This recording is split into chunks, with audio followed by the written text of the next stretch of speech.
So we have original sin. Original sin is the sin that traces back to the sin of Adam and Eve, the first sin. And what's really the nature of the first sin? What's that all about? Why is that such a big deal? Taking their will into their own hands. Yeah. People think, well, it's just they ate some fruit, so what? One little commandment, what's the big deal? The big deal is they are choosing to be their own God. That's what it amounts to. God has established His will. They're saying, no, we'd rather do our will. And so they're asserting their will over against God's, and they're deciding they're going to be the Lord of their own life. They are their own God. And that's what makes it such a huge sin. The teaching of original sin has two aspects to it. And this is what we want to emphasize here. There are two component parts of original sin. One is the corruption of our nature.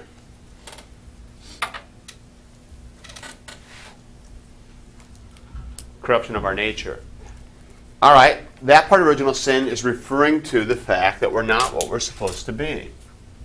We don't function the way we should. That our thinking isn't as sharp as it should be. Our morality never quite rises to the level it should. We just aren't what we were supposed to be. We have a corrupt nature. Luther thought about this a lot, and he was quite sure that when Adam sinned, he lost all of the real perks of being God's height of creation. And his ability to have a clean, clear intellect, gone, muddled now by sin. Now he just couldn't quite think straight. His ability to rule the animals, that was lost. And now he couldn't control them anymore. Now they were his enemies. His ability to have a great relationship with his wife, that's lost. And now there's a lot of tension and strain there. So the corruption of nature goes really deep. It involves our intellect. It involves even our physical strength. We're not as strong as we were used to. And you even have the idea of the body breaking down, decaying, sickness, old age. Old age, that's part of the corruption of our nature. You get old, things hurt, things don't work the way they're supposed to, things slow down, you die. That's all part of the corruption of nature. And all of that stems from original sin. The concept of original sin is that Adam and Eve did the deed, but you pay the price. And so we inherit this. Most people that I talk to about this can see it and recognize it and kind of abide by it. They can live with it. Because they look at it kind of as a genetic, they think of it about like genetics. So if I've got parents with bad genes, I inherit those bad genes, and so I've got this problem. So I've got, hereditary diabetes. It's just the way it is. What are you going to do about it? And so that's the way it is. And so we see the corruption of nature, our intellect isn't quite right, the strength, the decay, death. Well, we inherited all that stuff because the gene pool got goofed up. What are you going to do? That's reasonable. We can live with that. But this is not all there is to original sin. But to be honest, this is the part that most of us zero in on and most of us think about. Things are broken, we're not what we're supposed to be. But there's another whole aspect to original sin, which is a lot harder to swallow. And that is that we all share in the guilt.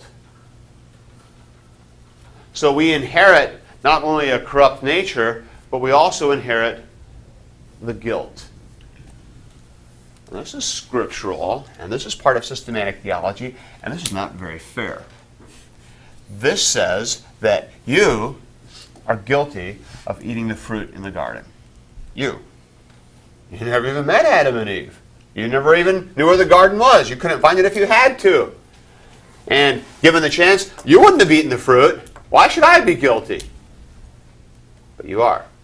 That's what original sin says. Original sin teaches that God has chosen to pass the guilt of Adam and Eve to all of their descendants. All of them. Not just to the third and fourth generation, but to the millionth generation, if that's what it is. All of them inherit and carry the sin. All of them carry the guilt. That's not very fair. That's exactly what we teach. So, the fact of the matter is that a person, as soon as they are conceived of sinful human parents, is sinful. before they even do one actual sin, before they even do one sin of omission or commission, before they do anything right or wrong, they're sinful. And they are guilty before God. Guilty because they share the guilt that has come to them from original sin. So original sin is more than simply inheriting the corruption. It's also inheriting the guilt. So are you guilty? Yeah. Doesn't matter how perfect you are, how right you are, you're guilty. And of course, we all know we have plenty of actual sins to add to our credit anyway. But the fact is, original sin delivers to us the guilt of our parents, our first parents, Adam and Eve. We're guilty. Now, how popular is this idea?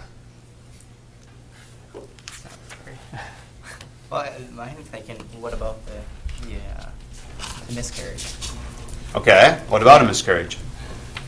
They're guilty. Yeah. They're. I would assume you would imagine telling the mother, yeah, your kid's guilty, and Yeah, well, aren't they? yes. That they are. So this is Psalm 51. Sinful from the time of my conception. Not birth, conception. Sinful from the get-go. So guilty, yeah. So even in utero, the individual is part of humanity. Guilty. Which does say something about our practice of infant baptism, by the way. And it does also color our understanding of innocent infants. Is there really such a thing as an innocent infant? No. And what about person C, who never hears the gospel, an innocent native? Is he innocent? No. There is no such thing as an innocent person. No such thing. Everybody stands before God guilty, condemned by the guilt that he inherits from Adam and Eve, and guilt always leads to the wrath of God. So that means that we are under God's wrath simply by virtue of our conception. You're human, you're under God's wrath. That's the way it is. So, how popular is this idea? Not very. Why not? Because it seems unjust. It sure does. Why should I have to pay for their sins? It's not very fair. Okay? What else speaks against this? Why is this not a very popular teaching these days? What's that? There's not much you can do. Yeah, there's very little you can do. Does our culture believe in original sin? No. Not really. The idea that you're corrupt and you don't have good in you? No, we don't believe that. Not really. What you hear in the popular culture is, if you look hard enough, what do you always find? Some good in everyone. You've got to look, but it's there. This is a very popular idea. That there's some good in everyone. You just got to look, and it's there. We got to draw it out. I mean, the whole concept of the prison system. A lot of it used to be the idea of rehabilitation. We, just try to help bring the good out of them, and we help them learn how to be right. That's the idea of it. The penal colony, doing penance. Okay, and so our culture does not accept this idea of original sin. We do not do well with this idea that you're corrupt and you have this guilt, and that you are by nature then neutral. Sinful and unclean. Exactly. By nature, sinful and unclean. I am by nature sinful and unclean, which means that left to himself, what will a human being always do? Always lead to sin. He's not neutral. He will always do it as corrupt. Leave him to himself, let nature take its course, and he will always end up in corruption and evil. Always. That's what this doctrine says. Does evidence bear this out? It sure does. In lots and lots and lots of ways. And if any of you have had the joy of rearing young children, you see the truth in this thing. It doesn't take long for a kid to have the original sin showing up. You tell the child no, and what does it do? Looks at you with defiance and does it anyway, just to see what will happen. It happens all the time. Do they have to be taught to be evil or naughty? No. It's there. They know it. And what you have to work at is teaching them to do the right thing and learning to delight in that. That's what takes work. So sinful and unclean, by nature we are sinful. This is not a popular doctrine anymore, but it is a key part of what we teach. And one of the problems with this doctrine also is that fact that, what are you going to do about it? And the fact is, what are you going to do about it? Nothing. You can't do anything. And so, see, once again, we are thrown totally at the mercy of a loving God and totally at the mercy of a God who has to do it. We can't do anything. You can't fix this problem. It's just there. All right?